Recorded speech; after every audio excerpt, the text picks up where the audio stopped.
जय हिंद फ्रेंड्स। तो आज की इस वीडियो में हम लोग क्लास 10th का गणित देखने वाले हैं, जिसमें मॉडल सेट 1 है जो बिहार बोर्ड द्वारा है ना इंटरनेट पर जारी क्वेश्चन है, जिसमें हम लोग 1 से लेकर 100 तक करने वाले हैं। यानी 1 से लेकर 100 तक क्वेश्चन ऑब्जेक्टिव सभी करेंगे, है ना, लाइन बाय लाइन।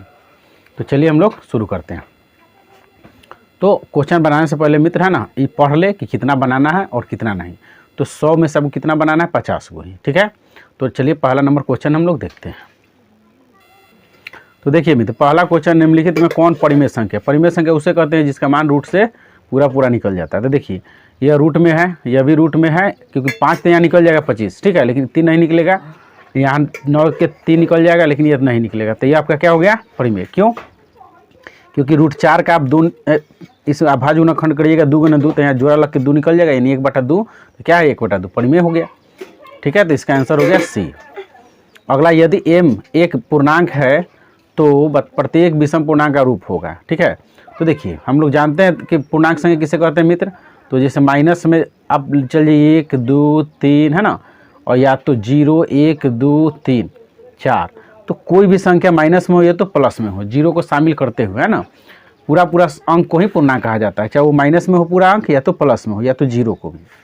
तो यहाँ पूछ रहा है कि m का एक पूर्णांक है जो प्रत्येक विषम पूर्णांक के लिए सही है।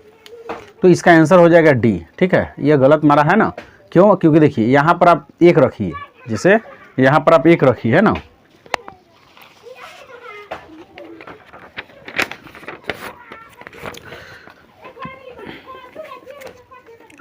जैसे देखिए मित्र, यहाँ पर मान लीजिए कि 2m जोड़ 1 है ना। तो हम यहाँ पर जानते हैं कि हम पूर्णांक की जगह या तो -1 रख सकते हैं, -2, या तो +1 या तो +2 रख सकते हैं, ठीक है, या 3 रख सकते हैं। तो यहाँ देखिए अगर हम 1 रख रहे हैं तो हो जाएगा कितना, देखिए 2 + 1 तो कितना हो गया 3। यहाँ विषम संख्या आ गया।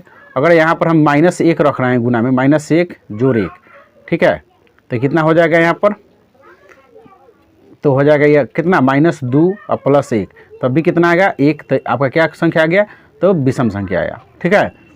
अगर आप 0 भी रखिएगा यहाँ पर 0, तब भी देखिए ये तो खत्म हो जाएगा, फिर भी ये क्या है कि नहीं। तो इसका आंसर कौन हो जाएगा आपका, तो डी हो जाएगा, ठीक है।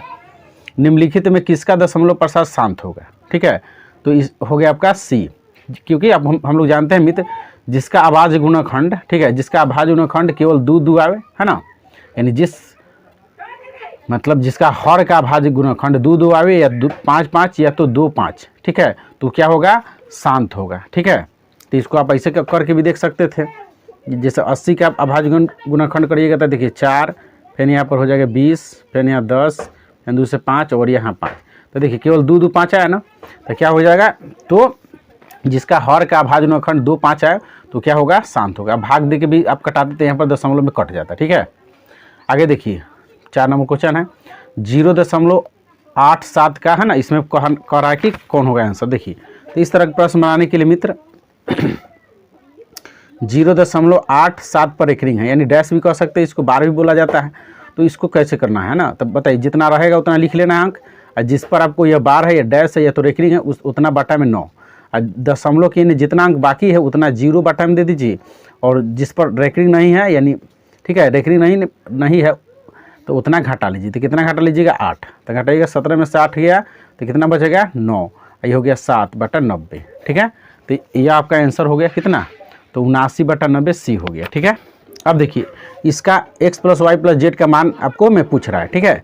तो हम लोग इसको निकालते हैं। तो सबसे पहले 540 का अभाज्य गुणनखंड तोड़ देंगे इसको।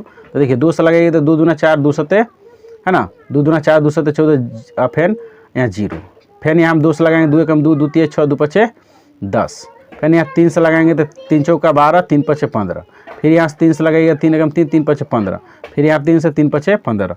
तो आपका 2 पर पावर 2 गुने 3 पर पावर 3 और गुने 5 पर पावर 1, ये आपका मान आ गया, है ना। अब इसको हम लोग को बराबर कर देना, यानी यह दोनों क्या है, तो बराबर है, ठीक है।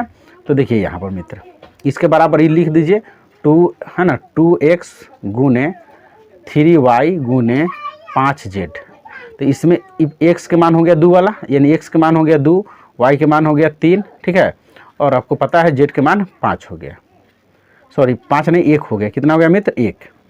अब यहाँ पर लिखिए, तो देखिए यहाँ पर x + y है, यानी x की जगह कितना है 2, y की जगह 3 और माइनस जेड की जगह 1, तो 5 माइनस 1 यानी कितना आ गया आपका 4। तो ऑप्शन ए हो गया इसका सही। ठीक है, देखिए अगला क्वेश्चन है कि निम्नलिखित में कौन अपरिमेय संख्या है। अपरिमेय ही खोजना है इसमें। ठीक है, तो देखिए यह 13 गुने 13 रूट में अंदर है तो जोड़ लग के 13 निकल जाएगा, तो ये तो परिमेय हो गया। यह भी परिमेय है, यहाँ निकल जाएगा 21, तो इसका 10 नहीं निकलेगा, तो डी हो गया आपका आंसर। ठीक है, यदि m n दो अभाज्य संख्याएं हैं तो उनका मौसा समापवर्तक कितना होगा, 1 होगा। क्यों, क्योंकि अभाज्य संख्या मान लीजिए देखिए 2 और 3 ले ली, तो इसका मौसा कितना होगा। ठीक है, HCF कितना होगा, तो इसका HCF कितना होगा, 1 होगा। ठीक है, यानी दो लगातार संख्याओं का मौसा कितना होता है, 1 होता है, इसलिए इसका बी हो गया।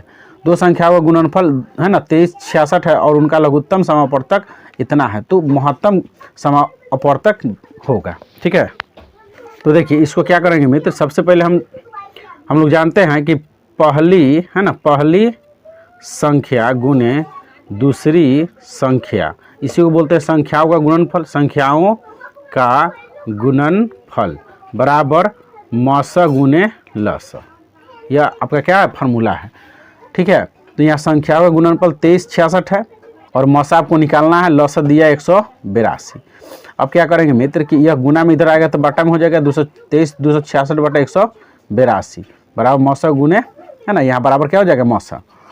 अब इसको हम लोग कटाएंगे। ठीक है, चलिए 2 से कटाते हैं इसको, तो 2 9 18, 2 एकम 2, इसको कटाएंगे 2 एकम 2, यहाँ 2 एकम 2, 2 8 16, 2 तिहाई 6।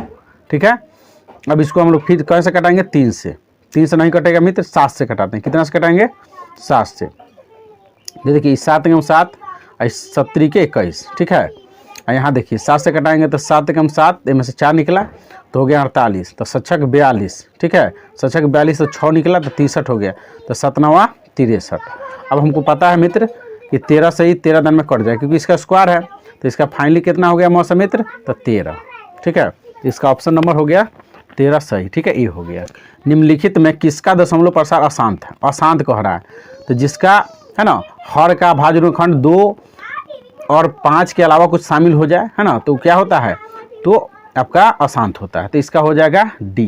कितना हो जाएगा मित्र, डी हो जाएगा, क्योंकि इसका आप तोड़िएगा भाज्य रेखंड तो केवल 2 2 आएगा, इसका भी 2 2 आएगा, यहाँ पर 2 5 आएगा, लेकिन इसका है ना क्या आएगा, तो 2 5 नहीं आएगा। ठीक है, तो इसलिए यह अशांत हो गया। अगला देखिए मित्र, यदि p बराबर इतना और q बराबर इतना हो, तो p और q धनात्मक पूर्णांक हो, तो a और b अभाज्य संख्या है, तो p q का लघुत्तम समापवर्तक निकालना है। ठीक है, तो देखिए मित्र यहाँ लिख लीजिए p बराबर a b q और q बराबर a4 b। तो लसा निकालने के लिए सबसे ज़्यादा पावर लेंगे, जैसे a दोनों में मिल रहा है तो a के सबसे ज़्यादा पावर 4 हो गया, और b भी दोनों मिल रहा है तो b पर पावर 3 हो गया। ठीक है, और ये मौसा कहता है तो कम पावर वाला लिया जाता है, तो हो गया आपका a4 b3। तो देखिए इसमें कहाँ है a4 b3, तो यहाँ हो गया सी नंबर। ठीक है, तो कह रहा निम्नलिखित में कौन सा युग्म सभाज्य, तो सभाज्य संख्या उसे कहते हैं जिसका मौसा 1 हो, तो हो गया आपका बी। कौन हो गया मित्र, तो बी हो गया। अब कह रहा है कि इतना को p/q के रूप में लिखा जा सकता है। ठीक है, तो कितना के फॉर्म में होगा। ठीक है,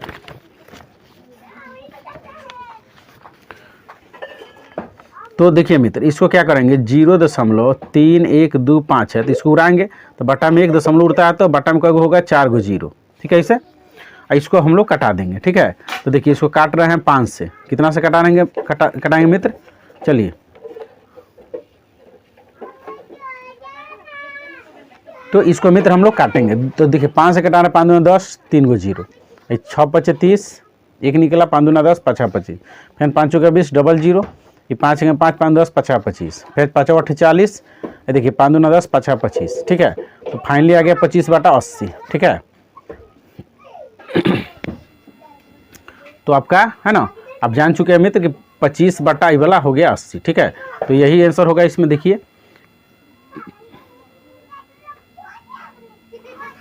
सॉरी, ये में अभी और कटेगा 5 से। ठीक है, जैसे देखिए 5 50 25, 5 एकम 5 में 3 निकला, 5 का 30, यानी हो जाएगा फाइनल 5/16 आंसर होगा, क्योंकि जब तक ले कटेगा आपको कटाना है, तो इसका आंसर हो गया बी।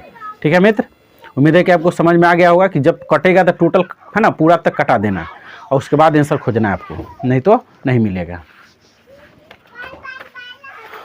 आगे देखिए निम्नलिखित में कौन सा बहुपद है। बहुपद मतलब उसे कहते हैं जिसका घात पर माइनस नहीं हो न उस पर रूट लगा हो, न है ना चर बाटा में हो, ठीक है, या न उस पर फ्रैक्शन हो, ठीक है। तो देखिए इसमें कौन ऐसा है, तो आपका इसमें हो गया सी, ठीक है, क्योंकि देखिए यहाँ रूट चर पर लगा हुआ है, यहाँ बटा में है, यहाँ भी रूट, यहाँ सी पर कोई अथी नहीं है ना, यहाँ अंक पर है, इसलिए हो गया सी। बहुपद x + 3 का होल स्क्वायर और x³ - 8 का घात कितना होगा। तो देखिए आप इसको डायरेक्ट समझ सकते हैं कि मान लीजिए दोनों में क्या गुना है, तो गुना तो होबे करेगा, तो यहाँ a² हो जाएगा, तो पावर कितना हो जाएगा यहाँ x² और प्लस यहाँ x³ है। तो जानते हैं कि अगर हम x² को x³ से गुना करेंगे तो आधार सेम होने की वजह से पावर कितना हो जाएगा 5, तो इसका घात हो गया कितना 5 हो जाएगा, ठीक है। बहुपद 2x² - 6 के शून्य के बताना है। तो पता है मित्र क्या करना है आपको कि इस तरह से, है ना, 2x² - 6 बराबर आपके शून्य कह रहा है तो 0 के बराबर होगा, तो 2x² = 6, ये माइनस जाएगा तो ये 2 से 3 दिन में कट जाएगा और x² बराबर रूट हो जाएगा। तो यहाँ कोई मान रहता है तो प्लस माइनस लिखेंगे, ठीक है, यानी रूट एकदम प्लस में लेंगे एकदम माइनस में, ठीक है। तो यहाँ पर हो जाएगा, देखिए आंसर कितना हो जाएगा, तो यहाँ a हो जाएगा, कितना हो जाएगा मित्र a, ठीक है। आगे है देखिए बहुपद px बराबर x² - 8x - 12 को p2 का मान निकालना है ना। तो देखिए तो सबसे पहले हम लोग क्या करेंगे, बहुपद px बराबर 2x² - 8x - 12, तो यहाँ पर देखिए p2 2 लेना है ना, बराबर 2 गुने 2 का होल स्क्वायर माइनस 8 गुने 2 माइनस 12, ठीक है। तो ये हो जाएगा कितना, देखिए 2 दूना 4 हो गया, -16 और -12। अब यहाँ पर हो जाएगा 8, ठीक है, ये दोनों जुट हो जाएगा 8, ये हो जाएगा 2, तो घटाइएगा तो हो जाएगा -20। p2 का मान कितना आ गया मित्र, तो 20, ठीक है। तो देखिए इसमें 20 है, तो b के मान हो गया आंसर। यदि बहुपद 3y² + 7y - k के शून्य के एक दूसरे के व्युत्क्रम हो तो k का मान ज्ञात करना है। तो देखिए मित्र सबसे पहले हम इसको क्या करेंगे कि इसका हम लोग देखिए 3y² + 7y - k है, तो k का इसका मान लीजिए शून्य का अल्फा हो गया, एक हो जाएगा बीटा, ठीक है, शून्य कितना हो गया अल्फा बीटा। अब यहाँ पर आपको क्या करना है कि इसका जो शून्यक है अल्फा जो है ना, बीटा के व्युत्क्रम है, यानी अल्फा बराबर 1 बटा क्या हो जाएगा बीटा, व्युत्क्रम मतलब उल्टा होता है, ठीक है। तो इसमें हम लोग क्या करेंगे कि देखिए इसका व्यापक सूत्र होता है बहुपद का x² + bx + c। तो देखिए इसमें a के बराबर कितना हो गया, देखिए 3 है, और b के बराबर हो गया आपका 7, ठीक है, और c के बराबर हो गया -k। तो अब हम लोग क्या करते हैं, देखिए अल्फा बराबर 1 बटा बीटा व्युत्क्रम है, तो आगे गुना में तो अल्फा इंटू बीटा है ना, बराबर कितना हो जाएगा 1। हम लोग जानते हैं मित्र कि अल्फा इंटू बीटा बराबर क्या होता है, तो c/a बराबर 1। तो देखिए इसमें c कितना है, तो आपका कितना है, c 3 है, c कितना है, तो 3 है। तो देखिए यहाँ मित्र है ना, हम लोग देख लिए कि अल्फा इंटू बीटा बराबर 1 हो गया आपका, है ना, ये वाला। तो अल्फा इंटू बीटा यानी शून्यकों का गुणनफल बराबर होता है c/a, तो बराबर 1 के बराबर हो गया, और c इसमें अचर पद कितना है, तो -k। तो यहाँ पर हम क्या लिखेंगे -k, अब बटा में a के मान 3 बराबर 1, ठीक है। अब इसको आप क्रॉस गुना कीजिएगा तो -k बराबर हो जाएगा 3, और यही k जाएगा माइनस जाएगा तो इधर हो जाएगा k के मान -3 हो जाएगा, कितना हो जाएगा -3। तो इसका आंसर हो गया आपका कितना, तो -3 हो गया ना, यानी डी हो गया आंसर। आगे देखिए शून्य के इतना वाले बहुपदों की संख्या अनगिनत होगा, कितना होगा, तो अनगिनत।